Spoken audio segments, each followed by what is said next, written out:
মুনাফা কর্তনের hair cut পদ্ধতি বাতিলের দাবিতে বিক্ষোভ করেছেন।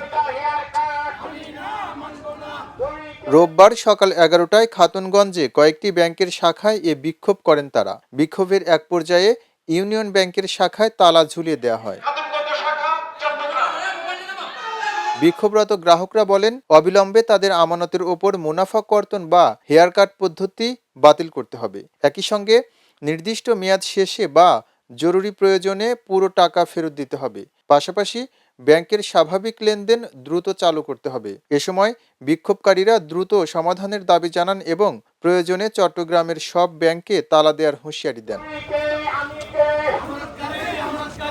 গ্রাহকেরা অভিযোগ করেন, 2024 সালের জানুয়ারি থেকে 2025 সালের ডিসেম্বর পর্যন্ত আমানতের ওপর মুনাফা না দেওয়ার সিদ্ধান্ত অযৌক্তিক।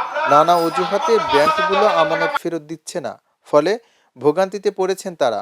একীভূতকরণের পর ব্যাংকগুলোর ব্যবস্থাপনায় চরম অস্থিরতা তৈরি হয়েছে।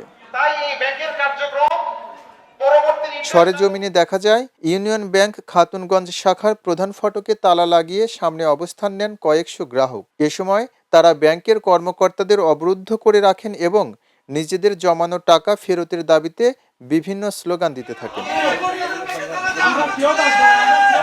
বিক্ষুব্ধ গ্রাহকদের অভিযোগ, দীর্ঘদিন ধরে তারা ব্যাংক থেকে নিজেদের আমানত তোলার চেষ্টা করেও ব্যর্থ হচ্ছেন। বারবার ব্যাংকে ধর্ণা দিলেও কর্মকর্তারা কেবল তারিখের পর তারিখ দিচ্ছেন, কিন্তু কোনো সমাধান মিলছে না। আমানতকারীদের মধ্যে অনেক ব্যবসায়ী রয়েছেন যারা ব্যবসায়িক লেনদেন করতে না পেরে বর্তমানে দেউলিয়া হওয়ার পথে। পরিস্থিতি নিয়ন্ত্রণে রাখতে এলাকায় অতিরিক্ত পুলিশ মোতায়েন করা হয়েছে। পুলিশ ও স্থানীয় ব্যবসায়ী নেতৃবৃন্দ গ্রাহকদের শান্ত করার চেষ্টা চালাচ্ছেন। তবে ব্যাংক কর্তৃপক্ষের পক্ষ থেকে এই বিষয়ে তাৎক্ষণিক কোনো আনুষ্ঠানিক বক্তব্য পাওয়া যায়নি। বিক্ষুব্ধ গ্রাহকরা ইউনিয়ন ব্যাংকে তালা দেওয়ার পর ফার্স্ট সিকিউরিটি ইসলামী ব্যাংকেও তালা দিতে যায়।